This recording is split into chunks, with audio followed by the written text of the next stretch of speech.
Muy buenos días. La siguiente presentación, que va a ser patrocinada por Laboratorios Zoetis, la va a hacer Guillermo Cano. Y va a explicar un trabajo sobre el Lincospectin 44, premezcla en el tratamiento de enfermedades digestivas de etiología mixta. Adelante, Guillermo. Hola, buenos días.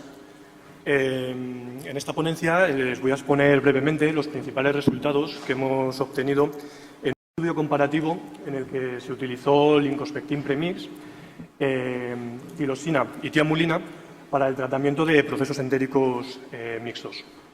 A modo de introducción, para poner un poco en contexto el objetivo del estudio y los resultados que hemos obtenido, comentar una serie de conceptos y de resultados de otros estudios que ya creo que son conocidos por la mayoría.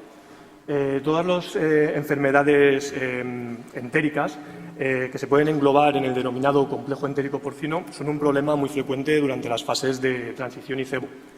Durante los últimos años se ha venido incrementando la importancia de estos procesos debido a distintos factores como son el incremento de la resistencia a los antibióticos, además de un aumento de la presión de selección del ganado y unos cambios en la dieta. Más allá de los problemas clínicos que son evidentes que pueden cursar con estas enfermedades, son muy importantes la repercusión económica que éstas tienen, debido a la merma en los índices productivos y, sobre todo, al incremento en los costes de producción debido a los gastos derivados del tratamiento y control de estas enfermedades. Los factores que están implicados en el complejo entérico porcino son múltiples, pero los microorganismos enteropatógenos están normalmente muy asociados a la patogenia de estas enfermedades, siendo muy relevantes durante la fase de cebo Brachyspira y Lawsonia. En un estudio realizado por el grupo de investigación Digespor durante los años 2000 y 2001, detectaron Brachyspira y Lawsonia en un 25 y 22% de las explotaciones estudiadas. Eran explotaciones con problemas de diarrea o retraso en el crecimiento. Más adelante vieron que desde el año 2004 a 2010 detectaron Brachyspira y Lawsonia en un 37 y 16% de las muestras que les llegaban para diagnóstico rutinario a su laboratorio. Hay que destacar que a partir de 2006 parece que hay una disminución de la detección de Lawsonia que atiende a una disminución de solicitudes para el diagnóstico directo por el desarrollo de test ELISA para diagnóstico serológico. Gracias a la utilización de estos diagnósticos indirectos con el test ELISA, se ha visto que la mayoría de los cebos de Europa están infectados por Lawsonia, pero no todos ellos presentan síntomas clínicos, presentan diarrea. Es muy importante la presentación subclínica de esta enfermedad. Debido a esta presentación subclínica, muchas veces se hace habitual el uso de medicaciones con macrólidos, pleuromutilinas, tetraciclinas y lincosamidas para el control de la misma. Entre otros antibióticos de elección son muy frecuentes y han estado testados a nivel de campo, comicina, tilosina y tiamulina. Pero no hay que olvidar que tanto Brachyspira como Lawsonia muchas veces pueden actuar en combinación con otros patógenos como colis o distintos serotipos de salmonela. En los últimos años, diferentes estudios han puesto de manifiesto la importancia de estas infecciones mixtas. En concreto, en España, citando otra vez el mismo trabajo del grupo de investigación Digespor de León, vieron cómo en un 20% de las explotaciones en las que llegaban a un diagnóstico etiológico había implicado más de un patógeno. Estas infecciones mixtas pueden agravar los cuadros clínicos, pero también tienen una mayor repercusión sobre la producción y, consecuentemente, sobre el rendimiento económico del cebo. Además, hay que tenerlas en cuenta de cara a plantear medicaciones, debido a que hay que tener en cuenta la susceptibilidad de los distintos microorganismos a los diferentes antibióticos que podemos utilizar. Ante esta situación se planteó un estudio con el objetivo de evaluar la eficacia de diferentes estrategias de medicación que son comúnmente utilizadas durante la fase de cebo para el control de los trastornos digestivos. Así se utilizó un grupo con lincomicina espectinomicina, con el producto Lincospectin Premix, y dos grupos control con tilosina y otro con tiamulina. Para ello se utilizó un cebo convencional Bueno, la cría fue entre los meses de marzo y julio de 2012. En este cebo había mezcla de orígenes, en concreto 2 procedencias de la misma empresa integradora. Y en estos orígenes, en ambos, se había diagnosticado previamente Lawsonia, Brachyspira, Colis, Coli beta-hemolítico y Salmonella. La empresa tenía instaurado un programa de medicación en el pienso de entrada cebo con colistina y amoxicilina, seguido de un pienso medicado con macrólidos, preuromutilinas, tetraciclinas o lincosamidas. Estos antibióticos los iban cambiando bastante frecuentemente. El lote estudiado constaba de 388 animales, alojados en 30 corrales, 10 corrales por grupo. En cada corral teníamos entre 12 y 13 animales, todos del mismo sexo, y que estaban equilibrados en cuanto al peso de inicio del estudio. Los corrales se habían distribuido aleatoriamente por toda la nave de cría.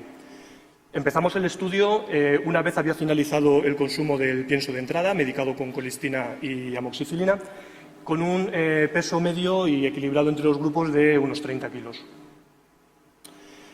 Una vez finalizado el pienso de entrada, comenzaron a consumir un pienso de cebo que estaba medicado bien con lincospectin durante 21 días, tilosina 100 ppm durante 21 días o tiamulina 100 ppm durante 10 días. Una vez finalizó cada tratamiento, los empezaron a consumir un pienso sin medicar hasta su salida al matadero. Todas las incidencias clínicas que fueron apareciendo durante el cebo se iban tratando con florfenicol de forma inyectable, con florfenicol o lincomicina espectinomicina. Hicimos un seguimiento clínico por un veterinario en condiciones ciegas. Tomamos muestras de sangre al final del cebo para hacer serología, detectar Lawsonia para ver su prevalencia. Y también tomábamos muestras de heces de animales que presentaban diarrea para llegar a un diagnóstico etiológico. Los animales fueron pesados al inicio del estudio y a su salida cada vez que un animal salía a matadero, con el fin de calcular la ganancia media diaria.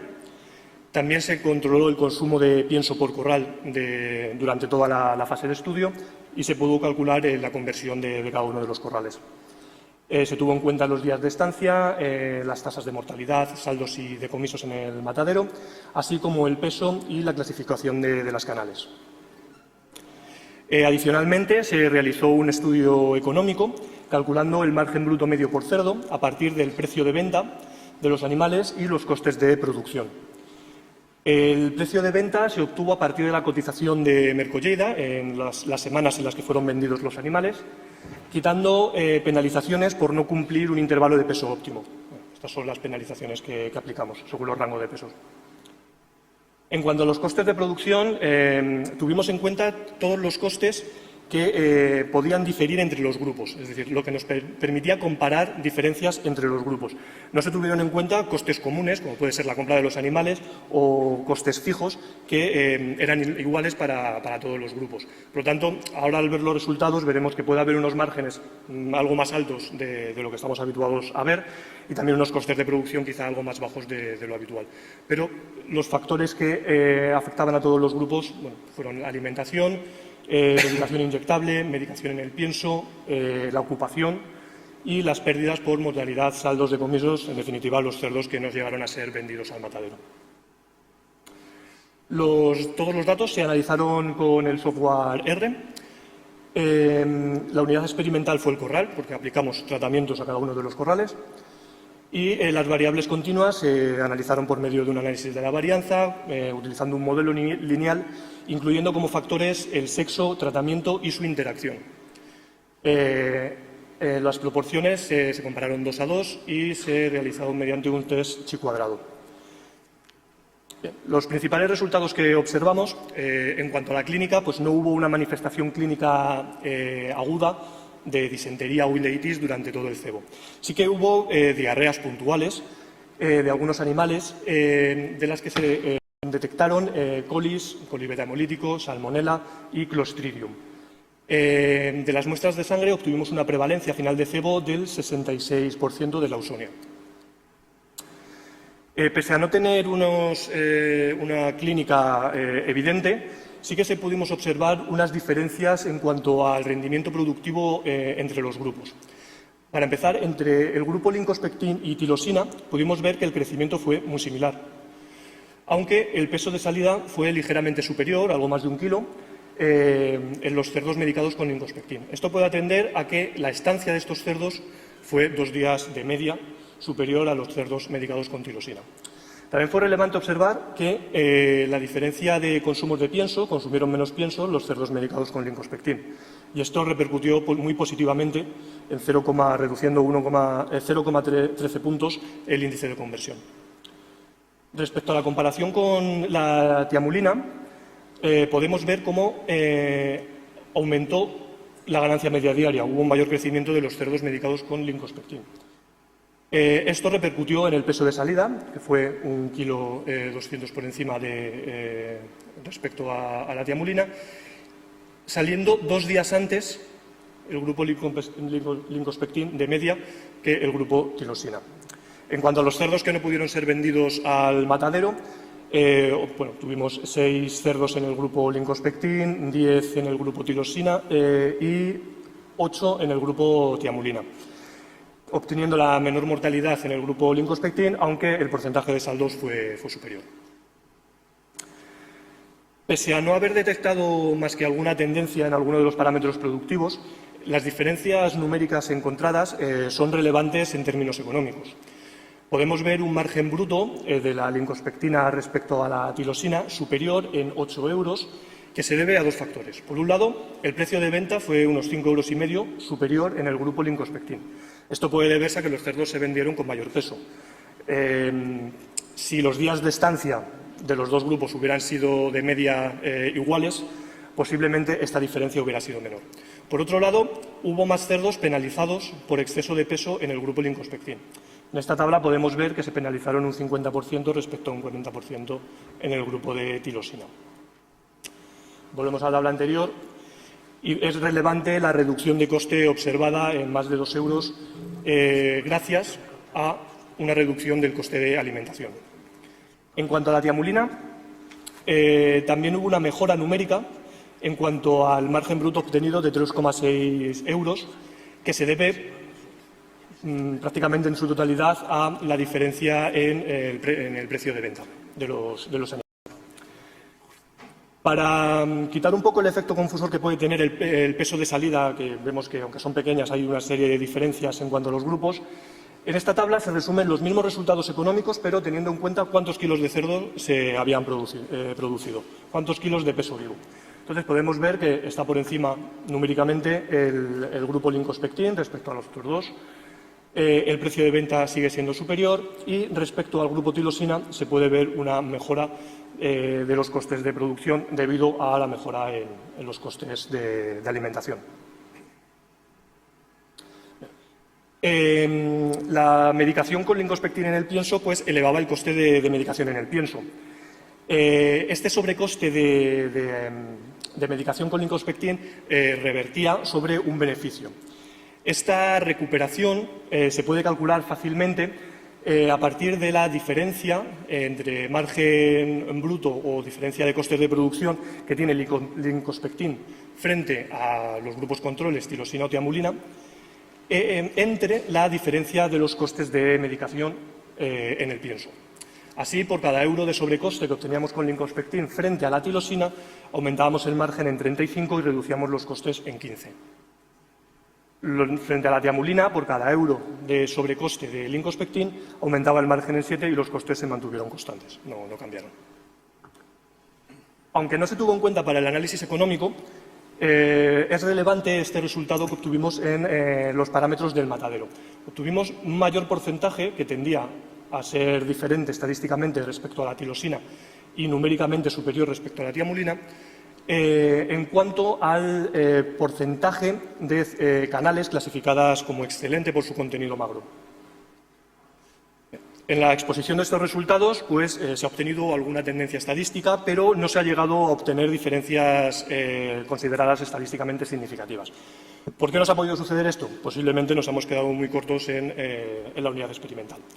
Para esta magnitud de diferencia, que puede considerarse productivamente bastante relevante, 0,13 puntos de diferencia de índice de conversión puede ser productivamente importante, hubiéramos necesitado bastante más de 10 corrales por tratamiento. Retrospectivamente, si hubiéramos calculado el tamaño muestral con estos datos, necesitaríamos 5 corrales por grupo, 55 corrales por grupo en lugar de 10. Económicamente sucede lo mismo. Una diferencia en el margen bruto de 3,6 euros es económicamente bastante relevante. Pero no hubimos diferencias entre el grupo Lingospectin y el grupo Tiamulina. Hubiéramos necesitado bastantes más réplicas, 153 por grupo, para que estas diferencias hubieran sido significativas. Para terminar, a modo de conclusión, tener en cuenta que al establecer una acción estratégica tenemos que tener en cuenta que las infecciones mixtas son bastante frecuentes y que tanto sus formas clínicas como las subclínicas merman la producción y el rendimiento económico de los cebaderos. Por lo tanto, al elegir un medicamento para tratar en el cebo, tenemos que cubrir o bien el máximo espectro posible de los microorganismos que puedan estar implicados o hacer un diagnóstico muy certero. En este experimento, aunque el coste de medicación del Lingospectin fue superior al del resto de los grupos, obtuvimos un incremento del crecimiento respecto a la tiamulina, una mejora de la conversión respecto a la tirosina, lo que repercutió en una reducción del coste de alimentación y un incremento del margen bruto por cerdo de 3,6 euros respecto a tiamulina y 8 euros respecto a tirosina. Sin olvidar que hubo un mayor porcentaje de canales clasificados como excelente, que también revertía en un beneficio por cada cerdo vendido medicado con Lingospectin. Muchas gracias.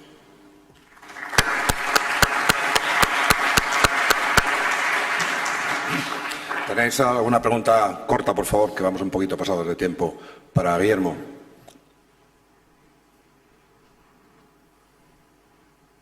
Bueno, Guillermo, parece que no hay ninguna pregunta. Entonces, si os parece, vamos a pasar a la siguiente presentación.